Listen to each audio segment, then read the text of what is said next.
Magandang araw po mga katusok. Welcome back ulit sa ating channel, Facebook at YouTube channel. Yan po.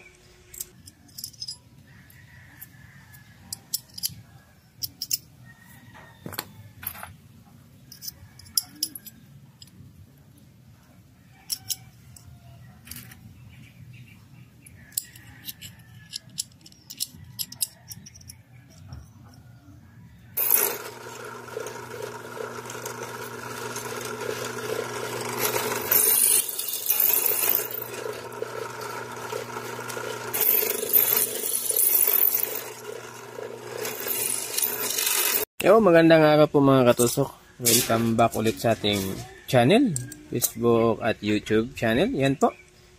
So, pakita ko ulit yung tutorial sa loob nito o yung mechanism ng loob ng trigger natin. Ayun, ganyan po siya. Yan. Sa low budget po na gusto magawa, yan po. Pakita ko lang po sa inyo.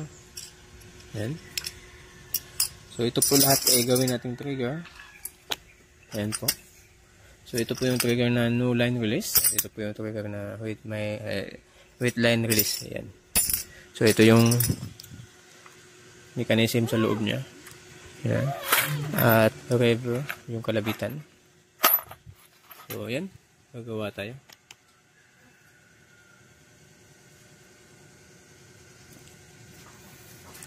So, una mga katusok, meron po tayong guide.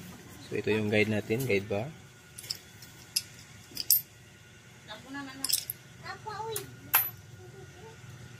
Ayan. So, ito tapos na ito nabutasan. So, ito wala pa. Ayan. So, dikit lang natin dyan. At kailangan i-label po natin yung sukat niya para hindi po mawala sa sukat o linya. Yan. At gamit lang po tayo ng vice grip para mas malakas yung grip na para hindi siya matanggal.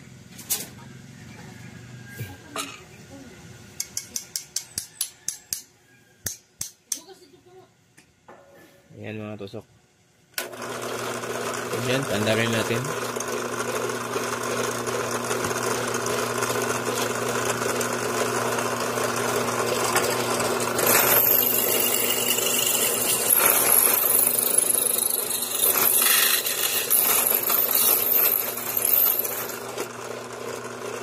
Una-una maglagay po tayo ng lock para hindi siya mawala sa line niya, sa linya.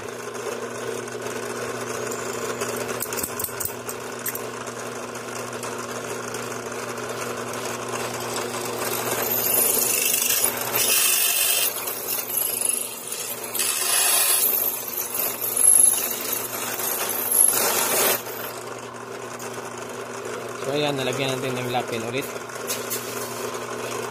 At lipat tayo.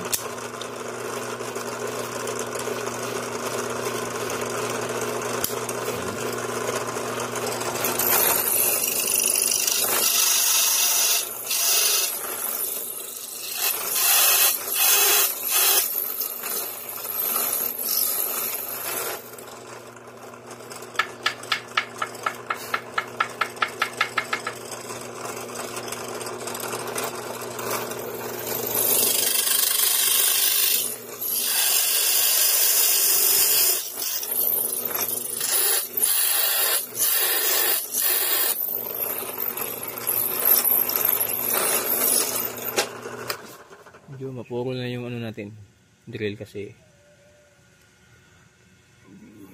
bumabaga na siya. Yan.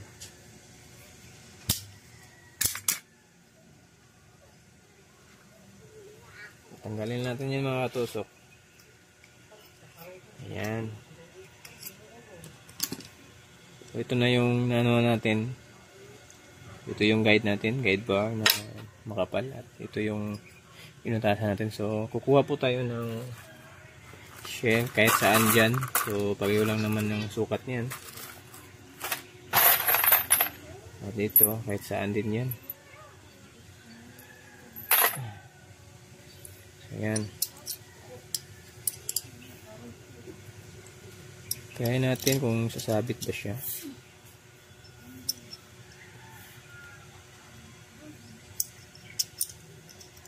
Ayan mga katusok.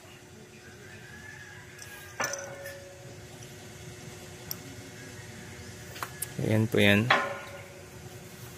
So, sakto lang.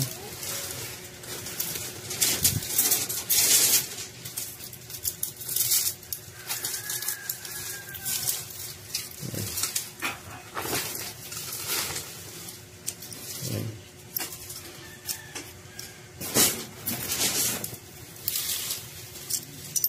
Ayan. Okay.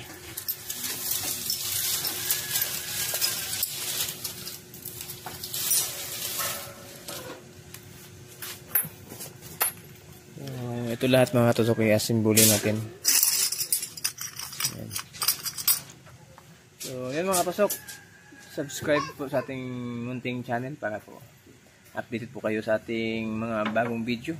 Ayan po. So, maraming salamat po sa mga nanood at sa mga gusto po mag-order, PM na po sa ating Facebook page, Bungo is for Gun. Ayan.